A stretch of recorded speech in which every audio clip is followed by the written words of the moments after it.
தேவன் என் பட்சத்தில் இருக்கும் பொழுது நாம் பயப்பட வேண்டாம் என்ற நம்பிக்கையை உருவாக்கிய கர்த்தரின் நாமத்தினால் உங்கள் அனைவருக்கும் என் அன்பின் வாழ்த்துதல்கள்.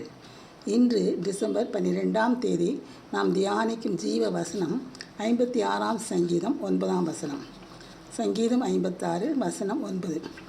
நான் உம்மை நோக்கி கூப்பிடும் நாளிலே என் சத்துருக்கள் பின்னிட்டு திரும்புவார்கள். தேவன் என் பட்சத்தில் இருக்கிறார் என்பதை அறிவேன். தாவீது காத்தூரில் பெலிஸ்தரிடம் மடங்கடித்த போது பாடிய ராகத்தலைவனுக்கு ஒப்புவித்த சங்கீதம் இது. இதில் தாவீது கர்த்தர் அவருடைய பட்சத்தில் இருக்கும்போது யாரும் எதுவும் செய்ய முடியாது என்று ஆணித்தரமான நம்பிக்கையை கூறுகிறார்.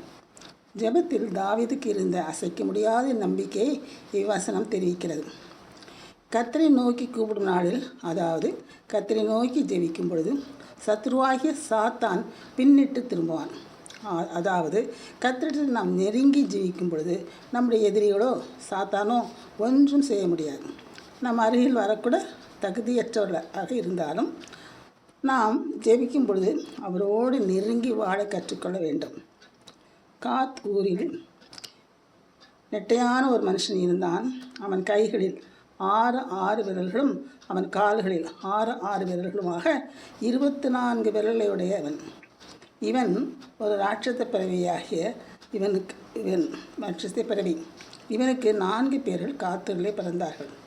இவர்களை தாவீதின் கையினாலும் அவன் சேவகரின் கையினாலும் மடங்கடித்தான். தாவீது கர்த்தரை நோக்கி கூப்பிட்டான். அதனால் சத்துருக்களை மடிந்து போக உதவி செய்தார். கர்த்தரை நம்புகிறவர்களை கர்த்தர் கேடகமாக இருப்பார். கர்த்தர் நம் பட்சத்தில் இருக்கும் பொழுது ஒருவரும் எதையும் செய்ய முடியாது. பகைவர்கள் இடர்வார்கள், பின்னிட்டு திரும்பி போய்விடுவார்கள்.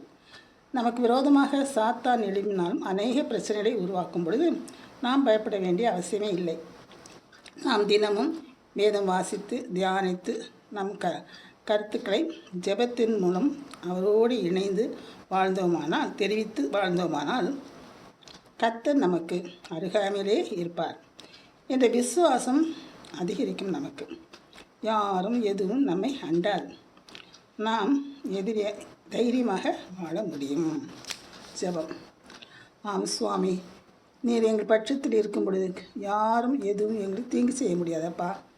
நாம் கர்த்தரை நோக்கி கூப்பிடும் பொழுது நமக்கு உடனே பதிலளித்து நம்மை பாதுகாக்கிறவரப்பா. எங்களுடைய ஜெபத்தால் நாங்கள் எங்கள் சத்துக்களை மேற்கொள்வோம் என்பதை அறிந்து உமக்கு நாங்கள் நன்றி செலுத்துகிறோம் சுவாமி. எங்கள் அருகில் நீர் இருக்கும் பொழுது எதற்கும் அஞ்சாமல் வாழ்வோம் என்று விசுவாசிக்கிறோம் சுவாமி. இயேசு கிறிஸ்துவின் நாமத்தினாலே ஆமென்.